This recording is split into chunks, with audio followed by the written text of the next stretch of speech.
ينقل عن مسعدة يقول: كنت عند الصادق سلام الله عليه إذ أتاه شيخ كبير بالسن، قد انحنى هذا الشيخ، كان متكئا على عصاه، فسلم على الإمام رد عليه الجواب، ثم قال: يا ابن رسول الله ناولني يدك لأقبلها، فأعطاه الإمام فقبلها ثم بكى.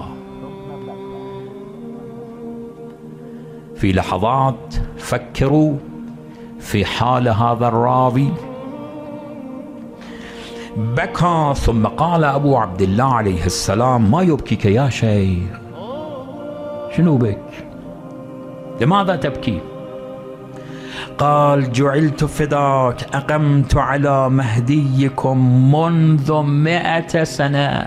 الله أكبر، كأنه من بداية عمره التفت أن شخصا من نسل رسول الله، جده أمير المؤمنين، جدته فاطمة الزهراء، اسمه اسم رسول الله، كنيته كنية رسول الله، لقبه المهدي، هو يأتي وينتقم من أعداء الله ويملأ العالم قسطا وعدلا كما ملأت ظلما وجورا. كان منتظرا من بداية تكليفه حتى كبر سنه، صار شيخا قريب 100 سنة.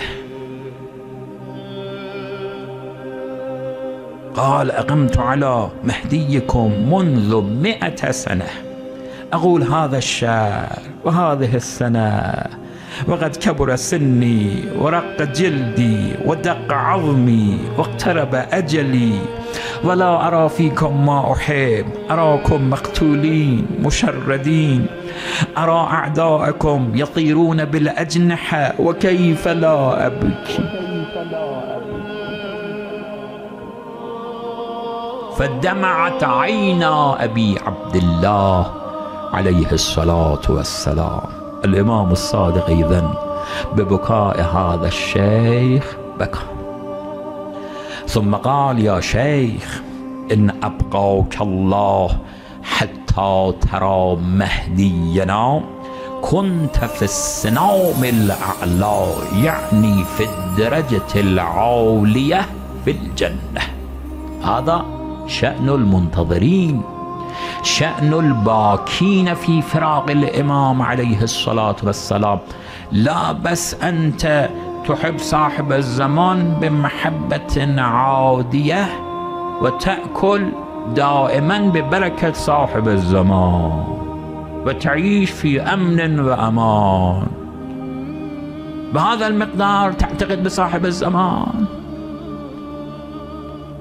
ما تفعل له شيء، ما تسعى لتعجيل ظهوره، ما تقول يا صاحب الزمان هل لك حاجة، أنا أسعى في حاجتك، في قضاء حاجتك، هل أنت مهموم، أنا أسعى لرفع همك وغمك يا صاحب الزمان.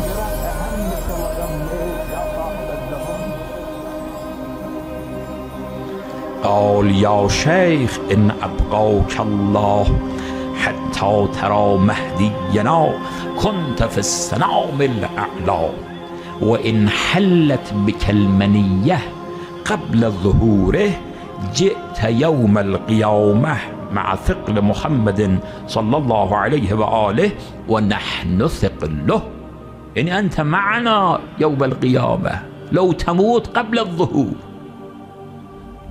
أليس جدير باستماع وقراءة هذا الحديث أن ينتظر الإنسان كل يوم وكل ليلة وكل ساعة لإمام زمانه ويبكي في فراقه ويدعو له لتعجيل